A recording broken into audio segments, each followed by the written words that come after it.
what is going to be the future of learning?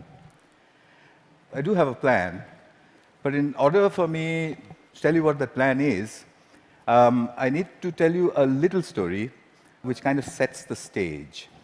I tried to look at where did the kind of learning we do in schools, where did it come from? And you can look far back into the past, but if you look at present-day schooling the way it is, it's quite easy to figure out where it came from. It came from about 300 years ago.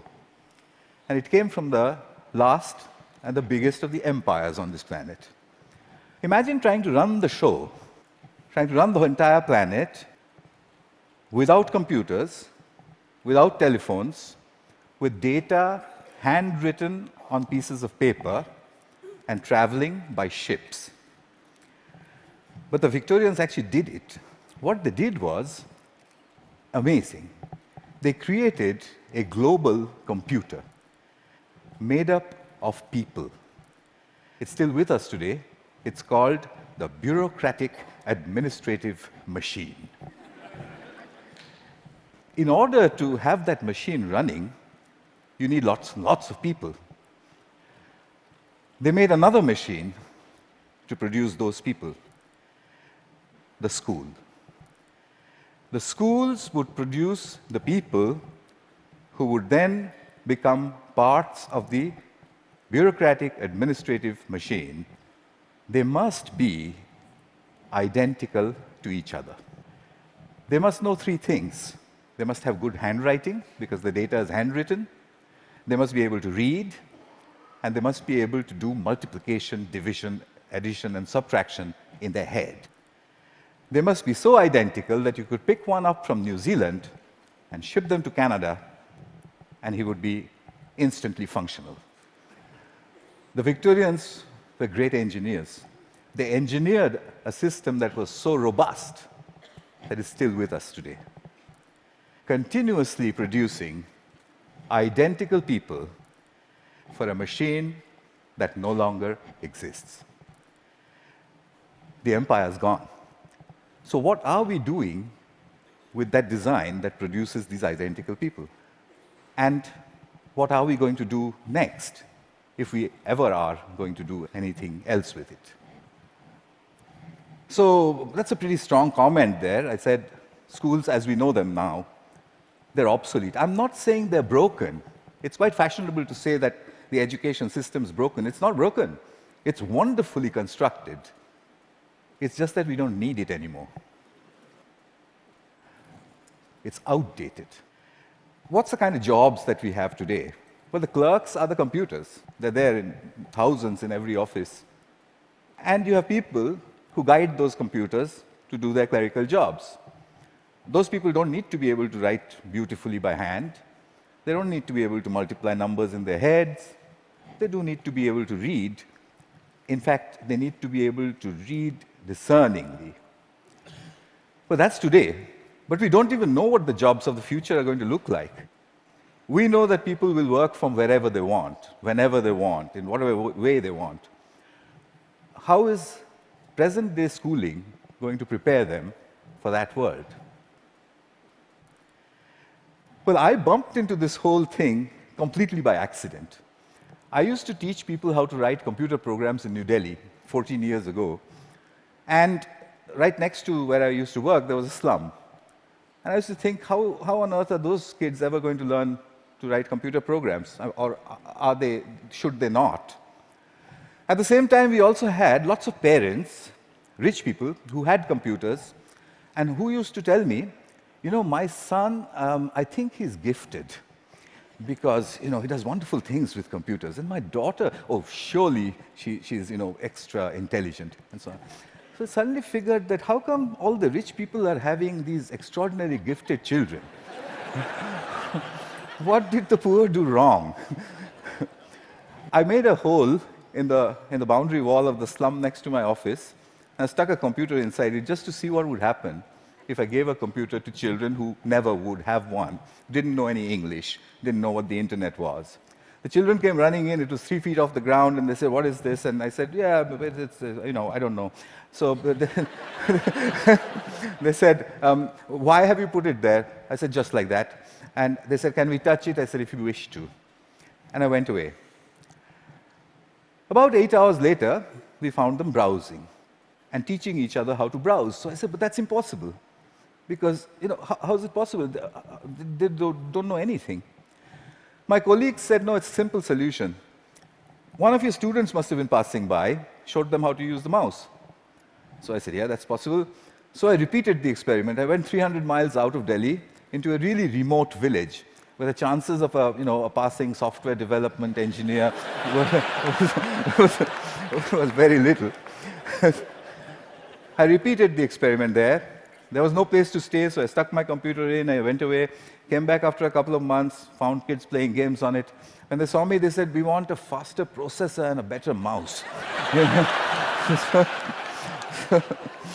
So I said, "How on earth do you know all this?" And they said something very interesting to me. In an irritated voice, they said, "You've given us a machine that works only in English, so we had to teach ourselves English in order to use it." That's the first time as a teacher that I heard the word "teach ourselves" said so casually. Here's a short glimpse from those years. That's the first day at the hole in the wall. On your right is an 8-year-old. To his left is his student. She is 6. And he's teaching her how to browse. Then on to the, other parts of the country. I repeated this over and over again, getting exactly the same results everywhere.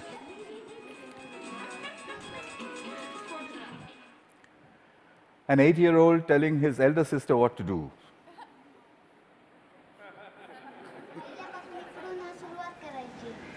And finally, a girl explaining in Marathi what it is, and said, "There's a processor inside." So I started publishing. I published everywhere. I wrote down and measured everything, and I said, in 9 months, a group of children left alone with a computer in any language would reach the same standard as an office secretary in the West. I'd seen it happen over and over and over again. But I was curious to know what else would they do if they could do this much. I started experimenting with other subjects. Among them, for example, pronunciation. There's one community of children in southern India whose English pronunciation was really bad. And they needed good pronunciation because that would improve their jobs. I gave them a speech-to-text engine in a computer. And I said, "Keep talking into it until it types what you say." Okay. They did that, and watched a little bit of this. Nice to meet you. Nice to meet you. The reason I end it with that, the face of this young lady over there is because I suspect many of you know her. She's now joined a call center in Hyderabad and may have tortured you about your credit card bills. in a very clear English accent. So then people said, "Well, how far will it go? Where does it stop?" I decided I would destroy my own argument by creating an absurd proposition. I made a hypothesis, a ridiculous hypothesis. Tamil is a South Indian language, and I said, can Tamil-speaking children in a South Indian village learn the biotechnology of DNA replication in English from a street-side computer? And I said, I'll measure them, they'll get a 0. I'll spend a couple of months, I'll leave it for a couple of months, I'll go back, they'll get another 0. I'll go back to the lab and say, we need teachers. I found a village, it was called Kali Kuppam in southern India. I put in hole-in-the-wall computers there, downloaded all kinds of stuff from the internet about DNA replication, most of which I didn't understand. The children came rushing and said, what's all this? So I said, it's very topical, very important. It's all in English. So they said, how can we understand such big English words and diagrams and chemistry? So by now, I had developed a new pedagogical method, so I applied that. I said, I haven't the foggiest idea. and anyway, I'm going away. So I left them for a couple of months. They'd got a 0. I gave them a test. I came back after 2 months, and the children trooped in and said, we've understood nothing. So I said, well, I mean, what did I expect? So I said, okay, but how long did it take you before you decided that you can't understand anything? So they said, we haven't given up. We look at it every single day. So I said, what? You don't understand these screens, and you keep staring at it for 2 months. What for? So a little girl, who you'll see just now, she raised her hand, and she says to me in broken Tamil and English, she said, well, apart from the fact that improper replication of the DNA molecule causes disease, we haven't understood anything else.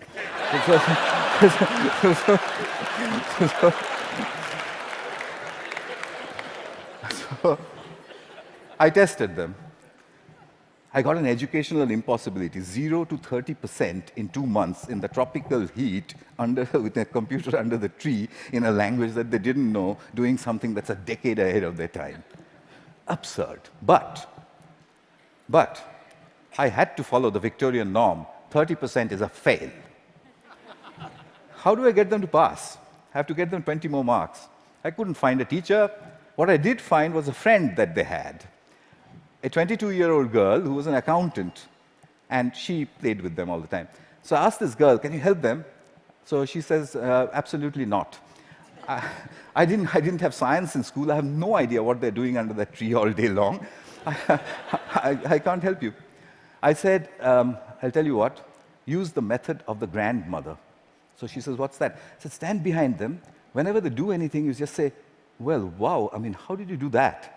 What's the next page? Gosh, when I was your age, I could have never done that. I mean, you know what grannies do. So she did that for 2 more months. The scores jumped to 50%. Kalikuppam had caught up with my control school in New Delhi, a rich private school with a trained biotechnology teacher. When I saw that graph, I knew there is a way to level the playing field. Here's Kalikuppam. Neuron cell death and communication. I got the camera angle wrong in that one. It's just amateur stuff. But what she was saying, as you could make out, was about neurons. But her hands were like that, and she was saying neurons communicate. At 12. So what are jobs going to be like? Well, we know what they're like today. What's learning going to be like? We know what it's like today, children poring over with their mobile phones on the one hand, and then reluctantly going to school to pick up their books with the other hand. What will it be tomorrow? Could it be that we don't need to go to school at all? Could it be that at the point in time when you need to know something, you can find out in 2 minutes? Could it be a devastating question, a question that was framed for me by Nicholas Negroponte? Could it be that we are heading towards, or maybe in, a future when knowing is obsolete? But that's terrible. We are Homo sapiens. Knowing, that's what distinguishes us from the apes. But look at it this way. It took nature 100 million years to make the ape stand up and become Homo sapiens. It took us only 10,000 to make knowing obsolete. What an achievement that is. But we have to integrate that into our own future. Encouragement seems to be the key. If you look at Kuppam, if you look at all of the experiments that I did, it was simply saying, wow, saluting learning.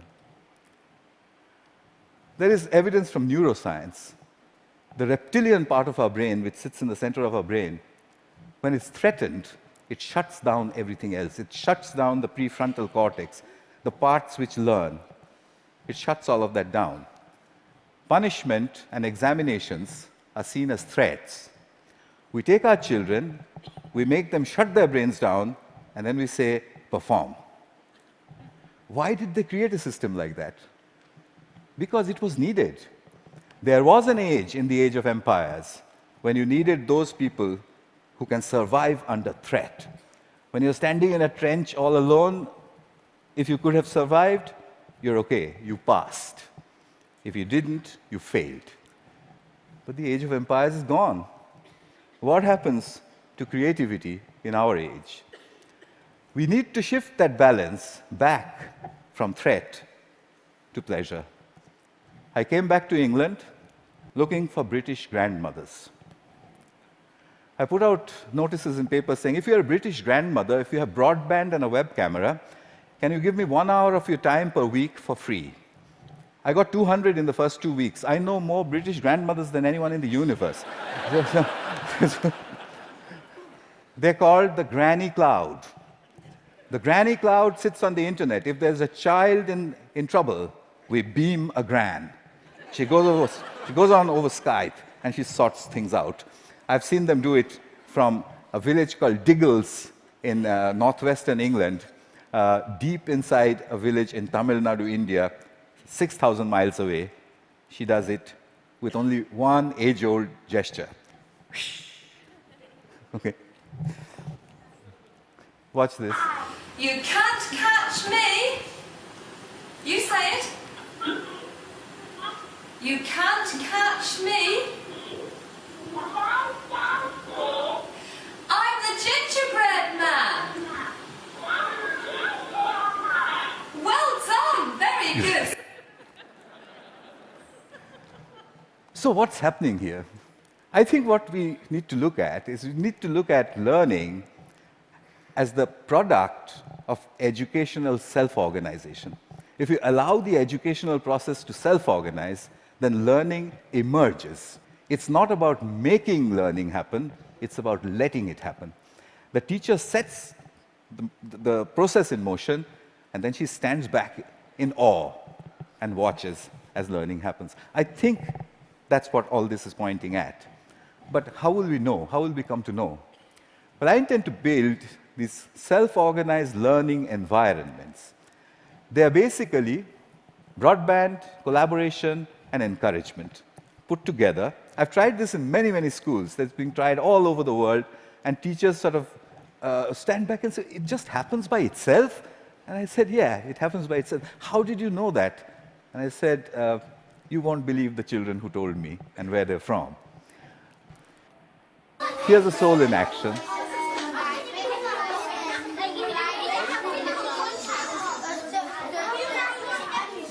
This one is in England.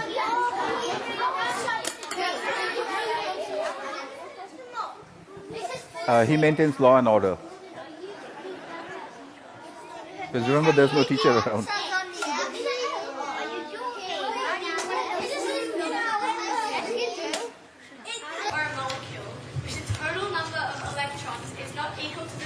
Australia. Giving it a net positive or negative electrical charge. The net charge on an ion is equal to the number of protons in the ion minus the number of electrons. A decade ahead of our time. So souls, I think we need a curriculum of big questions. You already heard about that. You know what that means. There was a time when Stone Age men and women used to sit and look up at the sky and say, what are those twinkling lights? They built the first curriculum. But we've lost sight of that wondrous questions. We've brought it down to the tangent of an angle. But that's not sexy enough. The way you would put it to a 9-year-old is to say, if a meteorite was coming to hit the Earth, how would you figure out if it was going to or not? And if he says, well, what? How? You say there's a magic word, it's called the tangent of an angle, and leave him alone. He'll figure it out. So here are a couple of images from souls. I've tried incredible questions. When did the world begin? How will it end? To 9-year-olds. This one's about what happens to the air we breathe. This is done by children without the help of any teacher. The teacher only raises the question and then stands back and admires the answer. So, what's my wish? My wish is that we design the future of learning. We don't want to be spare parts for a great human computer, do we? So we need to design a future for learning. And I've got to get this wording exactly right, because, it's very important. My wish is to help design a future of learning by supporting children all over the world to tap into their wonder and their ability to work together, help me build this school. It will be called the School in the Cloud. It will be a school where children go on these intellectual adventures driven by the big questions which their mediators put in.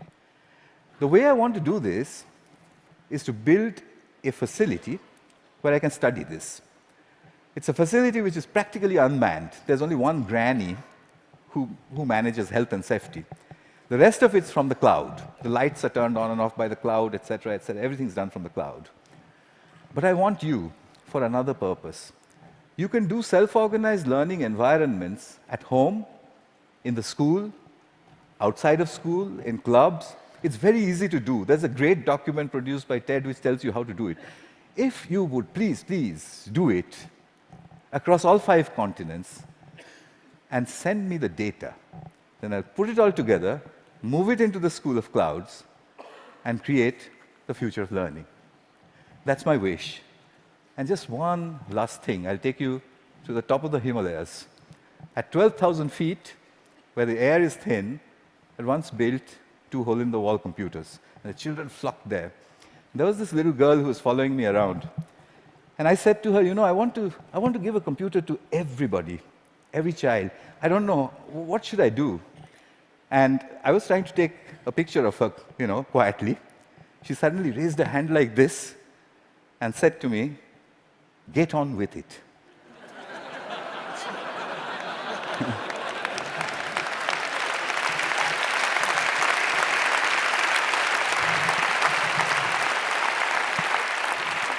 I think it was good advice. I'll follow her advice. I'll stop talking. Thank you. Thank you very much.